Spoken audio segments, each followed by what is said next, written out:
ഈ ഭൂമി വിശ്വത്തിന് മുഴുവൻ മാതാവാ, ലോകത്തിന്റെ മുഴുവൻ സകല ജീവജാലങ്ങൾക്കും അമ്മയാ. അമ്മ എന്ത് ചെയ്യും? തൻ്റെ മക്കൾക്ക് വേണ്ടതൊക്കെ കൊടുക്കൂലേ? ആ മക്കളുടെ നന്മയെ നോക്കുന്നു. ഇവിടെ ഭക്തന്മാർക്കും സക്തന്മാർക്കും അഭക്തന്മാർക്കും മോക്ഷം വേണമെന്ന് ആഗ്രഹിക്കുന്നവർക്കും എല്ലാ ആളുകൾക്കും വേണ്ടതൊക്കെ കൊടുക്കും. ഭക്തന്മാർക്ക് ഈ ലോകത്തില് ഈശ്വരനിൽ പരമപ്രേമ സ്വരൂപിണിയായ ഭക്തി വളർത്തി ഈശ്വരപ്രാപ്തി നേടാൻ സാധിക്കും. മുമുക്ഷുക്കളായ ആൾക്കാർക്ക് കർമ്മവാസനകളൊക്കെ ഈശ്വരാർപ്പണ ബുദ്ധിയ കർമ്മം ചെയ്ത് ക്ഷയിപ്പിച്ച് ആത്മസാക്ഷാത്കാരത്തിലൂടെ മോക്ഷം പ്രാപിക്കാൻ സാധിക്കുന്നു. അതിനും ഈ ഭൂമിയിൽ പിറക്കണം. എന്നാൽ വിഷയങ്ങളിൽ ആസക്തന്മാരായ ലൗകികന്മാരായ ആളുകൾ, ഒരുപാട് ആഗ്രഹങ്ങൾ, മോഹങ്ങൾ, അതൊക്കെയുള്ള ആൾക്കാർക്ക് ആഗ്രഹങ്ങൾ സാധിക്കാൻ വേണ്ടി ഈ ലോകത്തിൽ കർമ്മം ചെയ്ത് സുഖഭോഗങ്ങൾ അതൊക്കെ ഇവിടെ നേടി അനുഭവിക്കാം. അതിന് ഈ ഭൂമിയിൽ തന്നെ വരണ്ടേ? എല്ലാ ആൾക്കാർക്കും വേണ്ടതൊക്കെ ഈ ഭൂമി കൊടുക്കണമെന്നാണ്. അപ്പോൾ ഓരോരുത്തർക്കും അവരവരുടെ ആഗ്രഹങ്ങൾക്കനുസരിച്ച് എന്തും നൽകാൻ കഴിവുള്ള ലോകമാതാവാണ് ഭൂമി. അതുകൊണ്ട് ഈ ഭൂമിയെ നമ്മൾ അമ്മയായിട്ട് കാണുന്നു, ദേവിയായിട്ട് കാണുന്നു എന്നർത്ഥം. ഈ ഭൂമി ദേവി ആരാത്രേ? വിശ്വനാഥന്റെ മൂലപ്രകൃതി താൻ പ്രത്യക്ഷേണ വിളങ്ങുന്നു ഭൂമിയായി. ഭഗവാന്റെ പ്രകൃതി അഥവാ മായാശക്തി തന്നെയാണ് ദാ ഈ പ്രത്യക്ഷത്തിൽ ഭൂമിയുടെ രൂപത്തിൽ പ്രകടമായിരിക്കുന്നത്. അതുകൊണ്ട് ഭൂമിയെ മഹാവിഷ്ണുവിന്റെ ഒരു പത്നിയായിട്ട് കണക്കാക്കിക്കണേ. ഭഗവാന്റെ ശക്തിയാണ് എന്നർത്ഥം, അല്ലേ? ഭൂദേവി ഭഗവാന്റെ പത്നിയാണ് അർത്ഥം. അതുകൊണ്ടാണ് തൻ്റെ പത്നിയുടെ സംരക്ഷണത്തിനായി, ഭൂമിദേവിയുടെ സംരക്ഷണത്തിനായി ഭഗവാൻ അനേകം അവതാരങ്ങൾ എടുക്കുന്നത്. ഭഗവാന്റെ അവതാരം ഒന്നും സ്വർഗലോകത്തിലല്ല, ഒക്കെ ഭൂമിയില, അല്ലേ? അവനീതല പാലനത്തിനല്ലോ അവതാരങ്ങളും പലതോർക്കുമ്പോൾ, അതുകൊണ്ടു വിശേഷിച്ചും ഭൂലോകം 14 ഉത്തമമെന്നല്ലോ വേദവാദികളായ മുനികളും വേദവും ബഹുമാനിച്ചു ചൊല്ലുന്നു. അതുകൊണ്ട് അവനീതലം ഭൂമി, ഈ ഭൂമിയുടെ പരിപാലനത്തിനാണ്, ധർമ്മ സംരക്ഷണത്തിനാണ്, ഭക്ത അനുഗ്രഹത്തിനാണ് പല തരത്തിലുള്ള അവതാരങ്ങൾ ഭഗവാൻ എടുത്തിട്ടുള്ളത്, അല്ലേ? ഭഗവാന്റെ രാമാവതാരം, കൃഷ്ണാവതാരം വളരെ പ്രസിദ്ധമായ അവതാരങ്ങൾ, ഭൂഭാരനാശത്തിന് വേണ്ടി, ഭൂമിയെ ഉദ്ധരിക്കാൻ വേണ്ടി ഭഗവാൻ വരാഹരൂപത്തിൽ അവതരിച്ചു, അല്ലേ? ഭൂമിയിലെ ധർമ്മം വേനനെ കൊണ്ട് മുടിഞ്ഞ സമയത്ത്, നാസ്തികവാദം കൊടികുത്തി വാണ സമയത്ത് ഭഗവാൻ പൃഥുചക്രവർത്തിയായിട്ട് അവതരിച്ച് ആ സദ്ധർമ്മത്തെ ലോകത്തിൽ പ്രചരിപ്പിച്ചു. നരനാരായണന്മാരായി ഭഗവാൻ അവതരിച്ച് ലോകത്ത് ധർമ്മത്തെ തപസ് ചെയ്ത് ലോകധർമ്മം പുനഃസ്ഥാപനം ചെയ്ത് ലോകത്തിന് മാതൃകയായി. കപിലവാസുദേവനായി അവതരിച്ച് ആ കപില ഉപദേശത്തിലൂടെ ലോകത്തിന് മുഴുവൻ മോക്ഷമാർഗത്തെ പ്രചരിപ്പിച്ചു. ഇങ്ങനെ എത്ര അവതാരങ്ങളാ!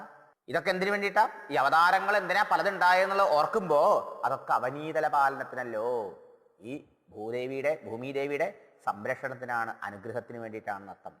അപ്പൊ ജഗദീശ്വരന്റെ മായാശക്തി തന്നെയാണ് പ്രത്യക്ഷ രൂപം ധരിച്ച് ഭൂമിയായിട്ട് ഇവിടെ നിൽക്കുന്നത്. ഓരോരുത്തർക്കും എന്ത് നേടണമെങ്കിലും ഈ ഭൂമിയിൽ വരണം.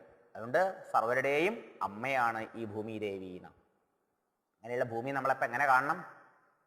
ആ ഭൂമിയെ നമ്മൾ ചൂഷണം ചെയ്യാൻ പാടില്ല, ഭൂമിയെ നമ്മൾ നശിപ്പിക്കാൻ പാടില്ല, ഭൂമിയെ നമ്മൾ പൊളൂട്ട് ചെയ്യാൻ പാടില്ല, മലിനമാക്കാൻ പാടില്ല. ശരിയോ? ഭൂമി പ്രത്യക്ഷ അമ്മയാണ്. രാവിലെ എഴുന്നേറ്റ കാല് നിലത്ത് വയ്ക്കുമ്പോൾ അമ്മയെ തൊട്ട് നമസ്കരിക്കണം എന്നാണ് പറയുന്നത്, അല്ലേ? ആരായമ്മ? വിഷ്ണുപത്നി നമസ്തുഭ്യം പാദസ്പർശം ക്ഷമസ്വമേ. വിഷ്ണുപത്നിയാണ് ഭൂമിദേവി, അല്ലേ? അമ്മയുടെ മാറിലൂടെ ഞാനിനി ഓടിച്ചാടി നടക്കാൻ പോവാണ്, പൊറുക്കണമേ, മറക്കണമേ, മാപ്പാക്കണമേ അമ്മയെന്ന് പറയും. പർവ്വതസ്ഥന മണ്ഡലേന, ആ അമ്മയുടെ 2 സ്ഥലങ്ങളാണ്. അമ്മിഞ്ഞ പാല് തന്ന് കുഞ്ഞിനെ വളർത്തി പോഷിപ്പിക്കുന്ന ആ അമ്മയുടെ അമ്മിഞ്ഞിയാണ് അത് ഈ പർവ്വതങ്ങള്. നമ്മളെന്താ ചെയ്യണേ? ആ അമ്മിഞ്ഞ തന്ന അമ്മിഞ്ഞയെ മുറിച്ച് ശാപ്പെടുന്ന ആളാ അങ്ങനത്തെ കാലഘട്ടം, അല്ലേ? ഇന്നെന്ത് ചെയ്യണു? പർവ്വതങ്ങളായ പർവ്വതങ്ങള്, കുന്നുകളൊക്കെ ബുൾഡോസർ കൊണ്ട് ഇടിച്ച് തകർത്ത് ഫ്ലാറ്റ് പണിയുക. അപ്പൊ ജീവിതം ഫ്ലാറ്റാവും. ഇതല്ലേ നടക്കണേ? എന്നിട്ടോ വേണ്ട സമയത്ത് മഴയില്ല, കാറ്റിൽ തടഞ്ഞു നിർത്താൻ പർവ്വതങ്ങളും കാടുകളും ഉണ്ടെങ്കിലല്ലേ സാധിക്കുള്ളൂ. കാടായ കാട് മുഴുവൻ പോയി, മരങ്ങളായ മരങ്ങൾ മുഴുവൻ പോയി, അല്ലേ? കുന്നുകളായ കുന്നുകൾ മുഴുവൻ ഇടിച്ച് നിരത്തി. ശരിയോ? ആലോചിച്ച് നോക്കൂ. നമുക്ക് വല്ല എന്താ പറയുക, നമുക്ക് ഒരു കൺസേൺ, നമുക്ക് ഈ അമ്മയുടെ മക്കളാണ് നമ്മൾ, നമുക്കെല്ലാം തന്ന് വളർത്തുന്ന വിശ്വജനനിയാണ് ഈ അമ്മ എന്നുള്ള ഒരു പാരസ്പര്യം, ഒരു സ്നേഹം, ഒരു വികാരം ഉണ്ടോ നമുക്ക്? ഉള്ളവരങ്ങനെ ചെയ്യോ? ആലോചിച്ച് നോക്കൂ. ഇതൊക്കെ കേൾക്കുമ്പോൾ നമുക്ക് ഒരു പ്രതിബദ്ധതയില്ലേ പ്രകൃതിയോട്? പ്രകൃതി ഒരിക്കലും നശിപ്പിക്കാൻ പാടില്ല, ചൂഷണം ചെയ്യാൻ പാടില്ല. പൃഥു ചക്രവർത്തിയുടെ ജീവിതത്തിൽ അതുകൊണ്ടാണ് ഭൂമിയെ പശുവായി നിർത്തി പശുവിൽ നിന്നെല്ലാം ചുരത്തി കൊടുത്തതിനെ കറന്നെടുത്തു എന്നാണ് പറഞ്ഞത്. പശു ചുരത്തി കൊടുത്തതിനെ കറന്നെടുക്കാം. പ്രകൃതി നമുക്ക് സന്തോഷത്തോടു കൂടി ചുരത്തി തരുന്നൂലേ പലതിൻ്റെ വിഭവങ്ങളുടെ രൂപത്തിൽ. ആ വിഭവങ്ങളെ സ്വീകരിക്കാം, പക്ഷെ അത് നശിപ്പിക്കാൻ പാടില്ല എന്നർത്ഥം. നോക്കണം, ആ കൺസെപ്റ്റ് നോക്കൂ. പശുവിനെ കറന്നെടുക്കണ പോയ കറക്കണതിന് മുമ്പ് പശുവിന് തല്ലോണം, പുല്ലും വെള്ളമൊക്കെ അങ്ങോട്ട് കൊടുക്കണം. എന്നിട്ട് കറക്കാൻ മാത്രം പോയാൽ പാല് കിട്ടുമോ? അപ്പൊ അങ്ങ് അതിനെ പരിപോഷിക്കണം, അതിനെ സംരക്ഷിക്കണം, എന്നാലേ പാല് തരാനുള്ള കഴിവുണ്ടാവുള്ളൂ അല്ലേ? ഇതുമാതിരി ഭൂമിയെ, പ്രകൃതിയെ നാം സംരക്ഷിക്കണം എന്നർത്ഥം അല്ലേ? ഒരു മരം മുറിക്കുമ്പോൾ 10 മരം നടണം അപ്പുറത്ത് എന്നാ പറയണേ. നമ്മൾ ചെയ്യലുണ്ടോ? നമ്മൾ സ്വാർത്ഥമതികളായി കൂട്ടുകുടുംബ വ്യവസ്ഥകളൊക്കെ നശിപ്പിച്ചു. എന്നിട്ടോ ആ വലിയ വീടുകളൊക്കെ ഇന്ന് കാലത്ത് ഉണ്ടാക്കണമെങ്കിൽ എത്ര പണം ചെലവുണ്ട്, എത്ര മരങ്ങളാണ് അതിലുള്ളത്, അതൊക്കെ വിറ്റു. എന്നിട്ടോ എല്ലാവരും ആ പറമ്പിൽ തന്നെ 6 മക്കൾക്ക് 6 RC വീടുണ്ടാക്കി. നിങ്ങൾ ആലോചിച്ച് നോക്കുക. ഒരേ വീട്ടിൽ ആ പറമ്പിൽ ആ തറവാട് അവിടെ കിടന്ന് പൊളിഞ്ഞു പോവുക. ഇവിടെ 6 RC ബിൽഡിങ്, കോൺക്രീറ്റ് ബിൽഡിംഗ് ഇന്ന് പുഴുകുക. ശരിയോ? ചുട്ട് പഴുക്കുക. മരങ്ങൾ ഇല്ലാണ്ടായി, മനുഷ്യൻ സ്വാർത്ഥനായി. എന്നിട്ട് അച്ഛനും അമ്മയും ഒരു കുട്ടിയും. എന്നിട്ട് എല്ലാവർക്കും ടെൻഷനും പറയും. എല്ലാവർക്കും ഒറ്റൊന്നുമില്ല സമാധാനം. ഇങ്ങനെയല്ലേ ഇപ്പോഴത്തെ ട്രെൻഡ്? ഇതിനു വേണ്ടിയിട്ട് മരങ്ങളൊക്കെ മുറിക്കുക, പാടൊക്കെ നികത്തുക, വയലൊക്കെ നികത്തി, കുളങ്ങളൊക്കെ നികത്തി. എന്നിട്ടോ ആകപ്പാടെ ഇവിടെ പ്രകൃതിയിലെ ആകപ്പാടെ അസന്തുലിതാവസ്ഥയാണ്. എന്താ ചെയ്യപ്പോ? മനുഷ്യന്റെ സ്വാർത്ഥല്ലേ കാരണം. കിണറുകളിൽ വെള്ളം ഇല്ലാണ്ടായി, കുളങ്ങളും ഇതുകളൊക്കെ ഉണ്ടായ, തോടുകളുണ്ടായപ്പോൾ കിണറ്റിൽ വെള്ളം ഉണ്ടായിരുന്നു. അപ്പൊ അതൊക്കെ പോയില്ലേ? എന്ത് ചെയ്യപ്പോ? അപ്പൊ ബോറുണ്ടല്ലോ എന്ന് അടുത്ത തലമുറയ്ക്ക് വേണ്ടി പ്രകൃതി സൂക്ഷിച്ച അതും കൂടി നമ്മൾ തട്ടെടുത്തു. എന്ത് ചെയ്യും? മനുഷ്യൻ ഇതൊക്കെ ആലോചിക്കണ്ടോ? മരങ്ങളൊക്കെ വെട്ടിമുറിച്ചതിന്റെ ഫലം, സ്വാർത്ഥത മൂത്തതിന്റെ ഫലം, കുന്നുകളൊക്കെ ഇല്ലാണ്ടാക്കിയതിന്റെ ഫലം എന്തായി? അതിന്റെ ഫലമായിട്ടോ ഗ്രീൻ ബെൽറ്റ് ഇഫക്റ്റ്. അന്തരീക്ഷത്തിൽ താപമാനം കൂടുന്നു, ഫാക്ടറികളിൽ നിന്ന് ചൂടുവാതകങ്ങളൊക്കെ പുറത്തേക്ക് വിട്ടിട്ട് അല്ലേ? ജലാശയങ്ങളെ മുഴുവൻ നമ്മൾ മലിനമാക്കണു. ഗംഗയും യമുനയും മാത്രമല്ല, എല്ലാ നദികളിലും. ശരിയോ? എന്നിട്ട് അതിൽ കുളിക്കുന്ന ആൾക്കാർക്കൊക്കെ ത്വഗ് രോഗങ്ങൾ, ക്യാൻസറുകൾ വരുന്നു. എന്തൊക്കെയാ നമ്മൾ ചെയ്യാത്തത് ഇവിടെ? ശരിയോ? പഠിച്ച മനുഷ്യനത് ചെയ്യണേ, പഠിപ്പില്ലാത്തവരല്ലേ, വിവരമില്ലാത്തവരല്ലേ? അപ്പോൾ വാസ്തവത്തിൽ ഈ ഭൂമിയെ അമ്മയായിട്ട് കാണുക, പ്രകൃതി അമ്മയായിട്ട് കാണുക എന്ന് പറഞ്ഞാൽ നമ്മൾ ചുമ്മാ അങ്ങനെ പറഞ്ഞു പോവുക. വെറുതെ രാവിലെ നേരത്തെ തലയിൽ ഭൂമി തൊട്ട് തലയിൽ വയ്ക്കുക മാത്രമല്ല, ഒരു കമ്മിറ്റ്മെന്റ്, ഒരു പ്രതിബദ്ധത, ഒരു ഉത്തരവാദിത്വം ഏറ്റെടുക്കുക. ശരിയോ? നമ്മുടെ വിദ്യാഭ്യാസത്തിന് തകരാറാണ് ഒരു കാരണം. ഇത്തരം വിദ്യാഭ്യാസം ഈ ജ്ഞാനപ്പാനെയൊക്കെ കുട്ടിയെ നമ്മൾ പഠിപ്പിച്ചു കൊടുത്തു എന്ന് വിചാരിച്ചു കഴിഞ്ഞാൽ മാറില്ലേ? മനസ്ഥിതി മാറില്ലേ? ഭാവന മാറില്ലേ? അമ്മയാണ്, പെറ്റമ്മയുടെ എങ്ങനെയാ നമ്മൾ പെരുമാറുക? പെറ്റമ്മോടുള്ള കടപ്പാട്. പെറ്റമ്മ പോലെയല്ലേ ഈ പോറ്റമ്മ, ഈ ഭൂമിദേവി? പറഞ്ഞില്ലേ? വിഷയങ്ങളിൽ ആസക്തനായ വിഷയികൾക്കും മുക്ഷുക്കൾക്കും ഭക്തന്മാർക്കും ആഗ്രഹിച്ചും ഒക്കെ കൊടുക്കണമ്മ അല്ലേ? അങ്ങനെ എല്ലാം തരുന്നത് വസുന്ധര എന്നാണ് അമ്മയുടെ പേര് അല്ലേ? ഈ ഭൂമിക്ക് വസുന്ധര എന്നാ പേര്. സർവവും ചെലുത്തി കൊടുക്കണ പശുവിനെ പോലെ. ഗ്ലോബൽ വാർമിംഗ്, ഇതൊക്കെ എന്നും നമ്മൾ കേൾക്കുന്ന മോഡേൺ വാക്കുകളാ. ഇതിലൊക്കെ നമ്മുടെയും ഉത്തരവാദിത്വമുണ്ടേ. നമ്മൾ മരം മുറിച്ച് വീട് വെച്ചോ, നമ്മൾ പാടങ്ങൾ നികത്തിയോ, നമ്മൾ കുളം ഇല്ലാണ്ടാക്കിയോ, നമ്മൾ എന്തെങ്കിലും ചെയ്തിട്ടുണ്ടോ? തീർച്ചയായിട്ടും നമുക്കും അതിൽ പാപത്തിൻ്റെ പങ്കുണ്ട് അല്ലേ? ഓസോൺ ലെയറുകളൊക്കെ ഉള്ളൽ വന്നു എന്നർത്ഥം. ഭൂമിക്ക് പ്രകൃതി ഈശ്വരൻ ഉണ്ടാക്കിയ കൊടയാണ് ഓസോൺ ലെയർ. അതിൽ ഓട്ട വന്നപ്പോൾ എന്തായി? വെയിലത്ത് അല്ലെങ്കിൽ മഴയത്ത് കുട പിടിച്ചു പോകും നമ്മൾ. അതിലൊക്കെ ഓട്ടയാ, ഉറുമ്പ് നിന്നിട്ട് വെള്ളമൊക്കെ അപ്പക്കല്ലേ വരിക, അല്ലെങ്കിൽ ചൂടേൽക്കില്ലേ? ഇതുപോലെ ഇപ്പോൾ സംഭവിക്കുന്നത്. അപ്പം എന്തായി? അൾട്രാ വയലറ്റ് രശ്മികൾ സൂര്യപ്രകാശം ഉണ്ടാവണം, അത് നേരിട്ട് നമ്മുടെ ശരീരത്തിലേക്ക് ഇറങ്ങിയിട്ടോ വരും തലമുറ ക്യാൻസർ കൊണ്ടാണ് അത്ര നരകിക്കാൻ പോണെന്നാണ് ശാസ്ത്രജ്ഞന്മാർ കണ്ടെത്തിക്കുന്നത് അല്ലേ? ഇതൊക്കെ ഇട്ട് നമ്മൾ അറിയണു. നോക്കണം, കേവലം ഈ ഭൂമിയെ രാവിലെ എഴുന്നേറ്റിട്ട് അമ്മേ പാദസ്പർശം ക്ഷമസ്വമേ എന്ന് പറഞ്ഞ് നമസ്കരിക്കുമ്പോൾ അതിലൂടെ നാം വളർത്തുന്ന പാരസ്പര്യം, ആ പ്രതിബദ്ധത ആരറിയണു? ഇങ്ങനത്തെ സംസ്കാരമൊക്കെ ഉണ്ടപ്പോ മക്കളെ പഠിപ്പിക്കണ്ടോ? പേരമക്കൾക്ക് പറഞ്ഞു കൊടുക്കണ്ടോ? വരും തലമുറയ്ക്ക് ഈ ശ്ലോകങ്ങളൊക്കെ പഠിപ്പിച്ചാൽ നന്നായിരിക്കും. ഭഗവാൻ പോലും എന്തിനാ ഈ ഭൂമിയിൽ അവതരിച്ചത്? ഇങ്ങനെയുള്ള ദുഷ്ടതകളെ കൊണ്ട് മുഖത്ത് ആ ഭൂമിയുടെ സന്തുലിതാവസ്ഥ താറുമാറാകുന്നു വരുമ്പോൾ അതിനെ സംരക്ഷിക്കാൻ വേണ്ടി ഭഗവാൻ അവതരിക്കുന്നു അല്ലേ? നമ്മളിൽ നിന്ന് അന്തരീക്ഷ മലിനീകരണം, വായു മലിനീകരണം ഒക്കെ പൊള്യൂഷൻ ആണ്. അല്ലേ? എയർ പൊള്യൂഷൻ, സൗണ്ട് പൊള്യൂഷൻ, വണ്ടികളുടെ ശബ്ദത്തിന്റെ, അല്ലേ? വെള്ളം മലിനീകരണം. എന്താ കാരണം അറിയാമോ? മെയിൻ കാരണം മനുഷ്യന്റെ മനസ്സ് അങ്ങേറ്റം പൊള്യൂട്ടഡാ, മലീമസമായിട്ടിരിക്കുക. നമ്മുടെ മനസ്സ് അത്യന്തം വൃത്തികെട്ട് മലീമസമായിരുന്ന അവനിൽ നിന്നുണ്ടാവുന്ന എല്ലാം പുറത്തും മലിനീകരണമല്ലേ ഉണ്ടാവുള്ളൂ. ശരിയല്ലേ?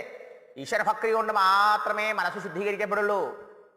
ഈശ്വരനാമം ജപിക്കുക, ഭഗവാനെ സ്മരിക്കുക, ഭഗവാനെ ഭജിക്കുക, അല്ലാതെ നേരെയാവില്ല അത്ര യത്നം. ഈ ഭൂമിക്ക് വളരെ വളരെ വിശേഷമുണ്ട് അത്ര യത്നം. ഭൂമിയുടെ വിശേഷമാണ് ഭഗവാൻ പറഞ്ഞു വരുന്നത്. അവനീതലപാലനത്തിനായിട്ട് ഭഗവാൻ ഈ ഭൂമിയിൽ അവതാരങ്ങൾ എത്രയെങ്കിലും എടുത്തിട്ടുണ്ട്. ആ ഭഗവാന്റെ അവതാരങ്ങളെ കൊണ്ട് ധന്യമായിട്ടുള്ളതാണ് ഈ ഭൂമി.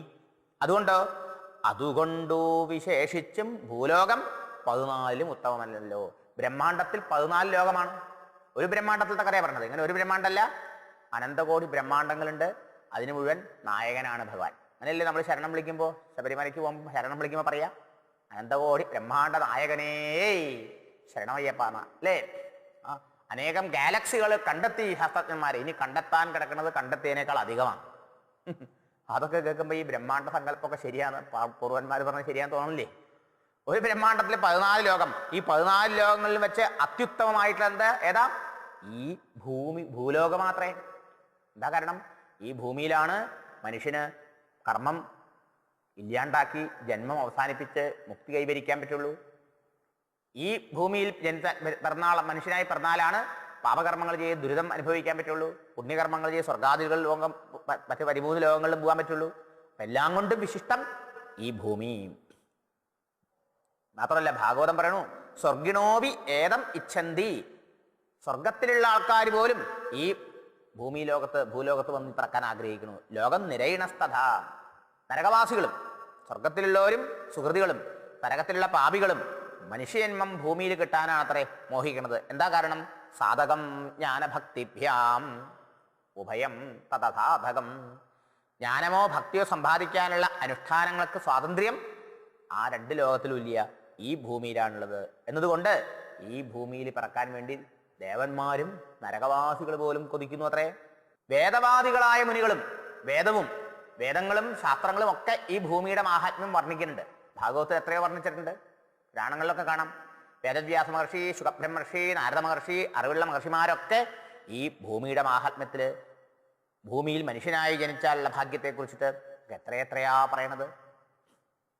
സാക്ഷാൽ ഭഗവാൻ ഭാഗവത്തിൽ ഉദ്ധവന് ഉപദേശിക്കുന്ന സമയത്തും ഇത് പറയുന്നുണ്ട്. ഈ ഭൂമിയുടെ മഹിമ, ഇവിടെ മനുഷ്യനായി ജനിച്ചാലുള്ള ഭാഗ്യം.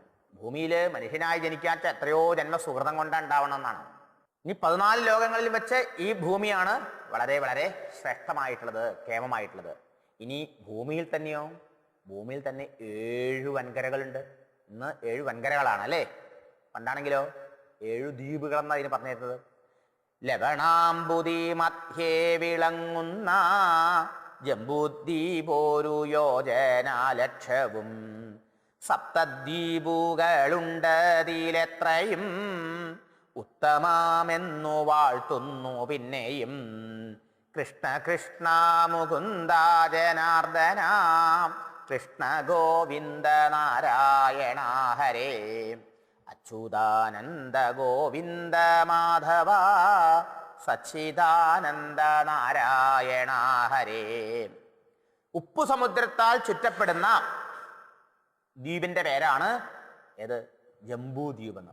ലവണാംബുദി, ലവണം ഉപ്പ്, ലവണാംബുദി മധ്യത്തില്, ഉപ്പു സമുദ്രത്തിന്റെ മധ്യത്തില് യോജന ലക്ഷം, 1,00,000 യോജന വിസ്തീർണമുള്ള ജംബൂദ്വീപ് സ്ഥിതി ചെയ്യുന്നു. സപ്തദ്വീപുകളുണ്ട് ഈ ഭൂമിയിൽ, 7 ദ്വീപുകളുണ്ട്. അതിൽ ഏറ്റവും ഉത്തമമായ ജംബൂദ്വീപാണ്. ജംബൂദ്വീപാണ് നമ്മുടെ ഏഷ്യ വൻകര. ഇതൊക്കെ വൻകരകളാ, അല്ലേ? ജംബൂദ്വീപ്, പ്ലക്ഷദ്വീപ് സൗത്ത് അമേരിക്ക എന്നാണ് പറയുന്നത്. ക്രൗഞ്ചദ്വീപ് ആഫ്രിക്ക. പിന്നെ ശാൽമലദ്വീപ് അത് ഓസ്ട്രേലിയ. പിന്നെ കുശദ്വീപ് അത് ഓഷ്യാനിയ. പുഷ്കരദ്വീപ് ഇത് നോർത്ത് അമേരിക്ക. ശാഖദ്വീപ് യൂറോപ്പ. ഇതാണ് ഇന്നത്തെ ശാസ്ത്രജ്ഞന്മാർ ഇട്ടക്കണ പേരുകൾ. ദ്വീപുകളൊക്കെ ഇപ്പോഴും ഉണ്ട്. ദ്വീപ് എന്നല്ല പേര്, വൻകരകള്, ഭൂഖണ്ഡങ്ങൾ എന്നാ പറയുന്നത്. അപ്പൊ ഈ ഭൂഖണ്ഡങ്ങളിൽ ഒന്നാണല്ലോ ഏഷ്യ ഭൂഖണ്ഡം. ഈ ഏഷ്യയാണത്രേ ഈ എത്ര ഭൂമിയിൽ ഈ പറഞ്ഞ എത്രയോ ഓസ്ട്രേലിയയോ അമേരിക്കയോ യൂറോപ്പോ അങ്ങനെയുള്ള ഏതെല്ലാം രാജ്യങ്ങൾ ഉണ്ടെങ്കിലും ഇതിനേക്കാളൊക്കെ ശ്രേഷ്ഠമായിട്ടുള്ളത് ശരിയല്ലേ? ഭൗതികമായിട്ട് മറ്റ് രാജ്യങ്ങളൊക്കെ ഉയർന്നുണ്ടായിരിക്കാം, അവിടെയൊക്കെ എല്ലാ ഭൗതിക സമ്പന്നത ഒരുപക്ഷെ ഉണ്ടായിരിക്കാം. ആധ്യാത്മികത അവിടത്തേക്കാളൊക്കെ അധികം ഇവിടെ തന്നെയല്ലേ, ഈ ഭാരതഭൂമിയിലല്ലേ. ഈശ്വരൻ്റെ അവതാരങ്ങളൊക്കെ ഈ ഭാരതത്തിലാണ് ഉണ്ടായിട്ടുള്ളത് അല്ലേ, ഏഷ്യയിലുണ്ടായിട്ടുള്ളത്. അന്യഭൂഖണ്ഡങ്ങളിലാണോ അവതാരങ്ങൾ ഉണ്ടായിരിക്കണേ? നോക്കൂ, ഇനി ഇതിൽ താമരയുടെ ആകൃതിയിലാണ് ഈ ഭൂഗോളം ഇരിക്കണം എന്നാ പറയാം. ഗോളാകൃതിയിലെന്നാ. ഭൂമി ഗോളാകൃതിയിലാണെന്ന് കണ്ടുപിടിച്ചത് ഭൗതിക ശാസ്ത്രജ്ഞന്മാരെന്ന് പറഞ്ഞാൽ നിങ്ങൾക്ക് പരീക്ഷയിൽ മാർക്ക് കിട്ടുള്ളൂ അല്ലേ. മഹർഷിമാരെന്നോ ഇതിനെ ഒരു താമരയോട് അല്ലെങ്കിൽ ഗോളത്തോട് ഭൂഗോളം എന്നാ പറയാം. ഭൂഗോള വർണ്ണന എന്നാണ് ഭാഗവതത്തിലൊക്കെ പറയാം. ഭൂപത്മത്തിനു കർണികയായിട്ട് ഭൂധരേന്ദ്രനദിയിലല്ലോ നിൽക്കുന്നു.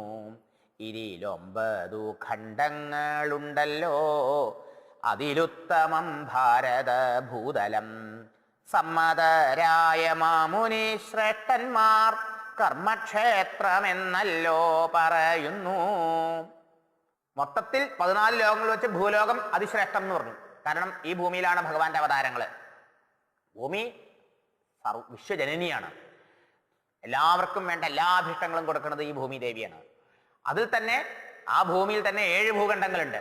ആ 7 ഭൂഖണ്ഡങ്ങൾ അതിൽ വെച്ചിട്ട് ഏഷ്യ ഭൂഖണ്ഡമാണ് ഏറ്റവും ശ്രേഷ്ഠമായിട്ടുള്ളത്.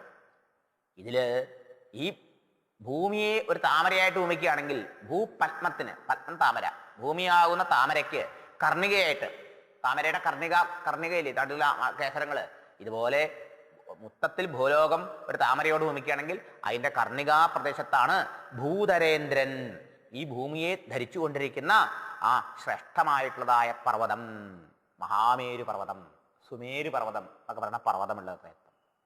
ആ ഏഷ്യ ഭൂഖണ്ഡത്തിൽ അഥവാ ഈ ജംബൂദ്വീപില് ഇതിൽ 9 ഖണ്ഡങ്ങളുണ്ടല്ലോ. ഇത് പർവ്വതങ്ങളെ കൊണ്ട് 9ആയി പിരിഞ്ഞിട്ടുണ്ട്. പഴയ വർഷത്തിൽ പറയുകയാണെങ്കിൽ നടുക്കുള്ളത് ഇളാവൃതം, ഈ സുമേരു പർവ്വതത്തിന് ചുറ്റുമുള്ളതാണ് ഇളാവൃതം, ഇന്നത്തെ മംഗോളിയ എന്ന് പറയാം. അതിന്റെ കിഴക്ക് പടിഞ്ഞാറ് ഓരോന്ന്. കേതുമാലമാണ് ഇന്നത്തെ അഫ്ഗാനിസ്ഥാൻ, പേർഷ്യ, തുർക്കിയൊക്കെ. ഭദ്രാശ്വമാണ് ചൈന. പിന്നെ രമ്യകം, ഹിരൺമയം, കുരു എന്ന് വടക്ക്. രമ്യകമാണ് സൗത്ത് സൈബീരിയ, ഹിരൺമയമാണ് സെൻട്രൽ സൈബീരിയ, ഉത്തര കുരു എന്ന് പറയുന്നതാണ് നോർത്ത് സൈബീരിയ, റഷ്യയുടെ വടക്ക് ഭാഗം. ഭൂഗോളത്തിൽ നോക്കി അതൊക്കെ കാണാൻ കഴിയുന്നു. ഇതൊക്കെ നെറ്റിൽ നിങ്ങൾക്ക് കിട്ടിപ്പോ. ഇളാവൃതത്തിന്റെ തെക്ക് ഭാഗത്ത് ഹരിവർഷം, കിംപുരുഷ വർഷം, ഭാരതവർഷം, വർഷങ്ങളെന്നും പേര് പറയുന്നുണ്ട്. ഹരിവർഷമാണ് ടാർട്ടറി, കിംപുരുഷ വർഷമാണ് തിബറ്റ്, ഭാരതമാണ് ഇന്ത്യ നമ്മൾ പറയുന്നത്. ശരിക്കും പറഞ്ഞാൽ ഭാരതത്തിലെ പല ഭാഗങ്ങളും പോയി ഇന്ത്യയായി ഇപ്പോ, എങ്കിലും ഏകദേശം. അപ്പൊ ഇങ്ങനെ 9 ദ്വീപുകളുണ്ട്. ഇതിൽ 9 ഖണ്ഡങ്ങൾ, 9 ഖണ്ഡം എന്ന് പറയും, 9 വർഷം എന്നും പറയും. അതിൽ ഉത്തമമായിട്ടുള്ളതാണ് ഭാരതവർഷം. സങ്കല്പമൊക്കെ ചെല്ലുമ്പോ കേൾക്കാം അല്ലേ, മേരോഹോ ദക്ഷിണ പാർശ്വേ, മേരുവിന്റെ ദക്ഷിണ ഭാഗത്ത്, തെക്ക് ഭാഗത്ത്. ശുഭേ ശോഭനേ മുഹൂർത്തേ ആദ്യ ബ്രഹ്മണ ദ്വിതീയ പരാർത്ഥേ ശ്വേതവരാഹ കൽപ്പേ വൈവസ്വത മന്വന്തരേ അഷ്ടാവിംശതമേ കലിയുഗേ പ്രഥമപാദേ ജംബൂദ്വീപേ ഭാരതവർഷേ ഭരതഖണ്ഡേ മേരോഹോ ദക്ഷിണപാർശ്വേ എന്നൊക്കെ പറഞ്ഞിട്ടല്ലേ ഇന്നത്തെ തിഥി, നാള് ഇതൊക്കെ പറഞ്ഞിട്ട് ഞാൻ ഇന്ന ആവശ്യത്തിന് വേണ്ടി ഇന്ന ദേവതയെ പൂജിക്കണമെന്നുള്ള സങ്കല്പം പറയാം.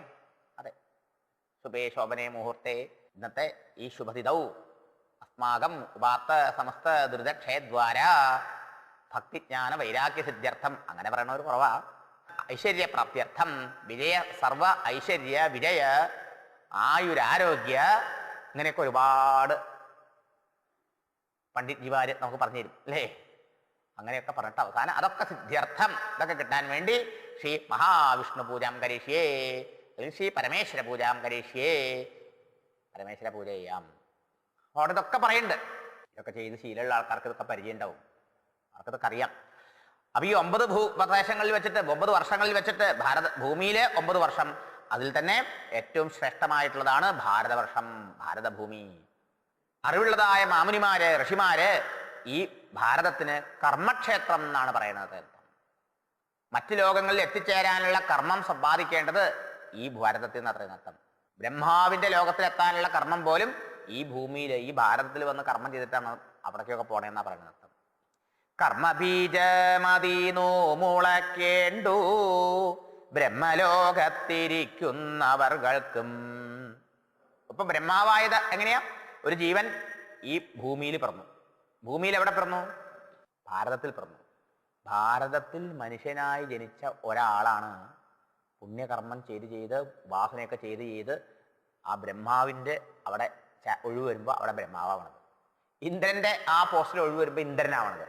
അഷ്ടദിക്പാലകന്മാരുടെ അവിടെ ഒഴിവ് വരുമ്പോൾ അഷ്ടദിക്പാലകന്മാരാവണത്. ഒഴിവ് വരും അവിടെ ഒഴിവ്. ഗവൺമെന്റിൽ മന്ത്രിയാവണമെങ്കിൽ എന്ത് ചെയ്യണം? മന്ത്രിയാവണമെങ്കിൽ ഇലക്ഷൻ നിന്ന് വോട്ട് കിട്ടണം, പാസ്സാവണം. അങ്ങനെ പാസ്സായി കഴിഞ്ഞാൽ അയാൾക്ക് എത്ര കൊല്ലം ഭരിക്കാം? കാല് മാറിയില്ല, ആരും കൂറ് മാറിയില്ലെങ്കിൽ 5 കൊല്ലം. 5 കൊല്ലം കഴിഞ്ഞാലോ കഴിഞ്ഞു. സക്സസ്ഫുൾ ആയിട്ട് ഭരിച്ചാലും വീണ്ടും റീ ഇലക്ഷൻ നടത്തണം അല്ലേ? ഇതുമാതിരി ഓരോ ഇന്ദ്രന്മാർക്കും അഷ്ടദിക്പാലകന്മാർക്കൊക്കെ ഒരു മന്വന്തര കാലമാണ് ഭരണമുള്ളൂ. ഈ ഭഗവാന്റെ ഈ വ്യവസ്ഥയിലാണ് ഈ ഭരണകർത്താക്കളൊക്കെ ഇത് കണ്ടുപിടിച്ചേക്കണം കേട്ടോ. ഇവിടെ ഒരു സിസ്റ്റം എങ്ങനെ ഉണ്ടാക്കിക്കുന്നത്? ഭരണഘടനയൊക്കെ എഴുതിയപ്പോൾ അവര് ഇവിടുന്ന ഇതൊക്കെ കണ്ടുപിടിച്ചത് ഈ കോൺസെപ്റ്റ് ഭഗവാൻ എന്ന് പഠിച്ചതാണ്. അല്ല ഭഗവാൻ ഇവിടുന്ന് പഠിച്ചതാവില്ലല്ലോ. അപ്പോൾ ഒരു മന്വന്തര കാലം എന്നാണ്. അങ്ങനെ 14 മനുക്കളാണ് ഒരു ബ്രഹ്മദേവന്റെ പകൽ സമയത്ത്.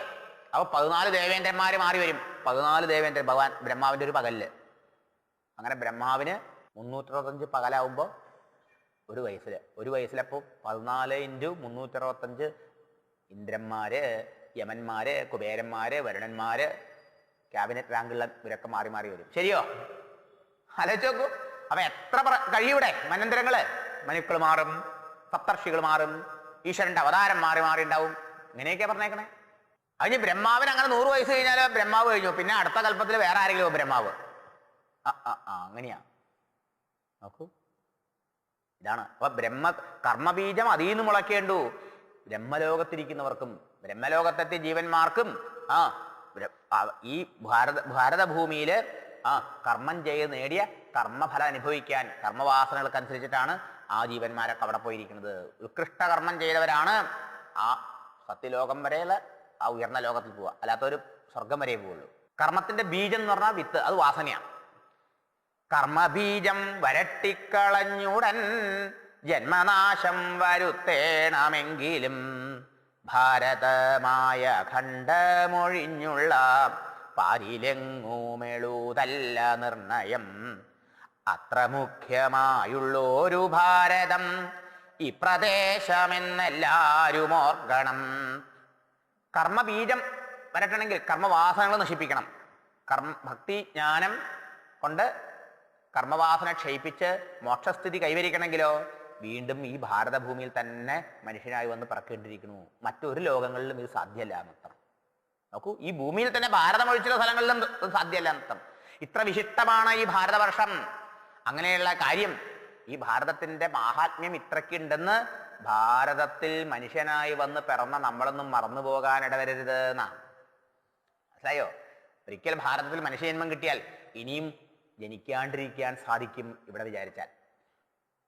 ശരിക്കും മനുഷ്യനാവണമെന്നിനാ ഇനി ജനനമരണ സംസാര പ്രവാഹത്തിന് എന്നേക്കുമായി മോചനം നേടാനാണ് മനുഷ്യജന്മം.